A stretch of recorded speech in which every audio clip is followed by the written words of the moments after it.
No CBI ప్రతిదానికి, అసలు CBI రాష్ట్రాల్లోకి రావడానికి వీలు లేదు అన్న బాబు గారు ఇప్పుడు సడన్గా నిర్ణయం మార్చుకున్నారా? దీని వెనక అన్న ఒక పెద్ద ప్లాన్ ఉందా భవిష్యత్తులో?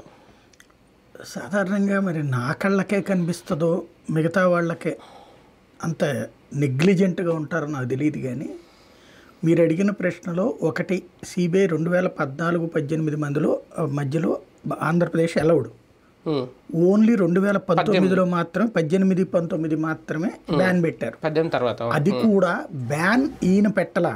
సిబిఐ ఏంటంటే 1948 ఢిల్లీ పోలీస్ యాక్ట్ ప్రకారం రిజిస్టర్ అయినటువంటి సంస్థ. కాబట్టి ఆ సంస్థ కేంద్ర ప్రభుత్వ ఆధ్వర్యంలో నడిచేటప్పుడు ఇది మనది ఫెడరల్ వ్యవస్థ కాబట్టి పోలీసింగ్ అనేటటువంటిది, శాంతి భద్రతలు అనేది రాష్ట్రాలకు ఇవ్వబడింది. మనకు ఉన్నటువంటి కాన్స్టిట్యూషన్ ప్రకారం మనకి 3 ఇవి ఉంటాయి అన్నమాట, కేంద్ర జాబితా, రాష్ట్ర జాబితా, ఉమ్మడి జాబితా అని. సిబిఐ అనేది రాష్ట్ర జాబితాలో పెట్టడానికి లేదు. ఎందుకని? రాష్ట్రాలకు వెళ్ళిపోతుంది. కేంద్ర జాబితాలో పెడితే లా అండ్ ఆర్డర్ అనేటటువంటిది రాష్ట్రాల జాబితాలో ఇచ్చింది రాజ్యాంగం. అంబేద్కర్ గారు రాసిన రాజ్యాంగంలో రాష్ట్రాలకు ఇవ్వబడింది అది. ఇది ఉమ్మడి జాబితాలో ఉంటే కనుక కేంద్రం తీసుకోవచ్చు, ఉమ్మడి జాబితాలో లేదు ఏది శాంతి భద్రతలు అనేది. కాబట్టి అది రాష్ట్ర కానీ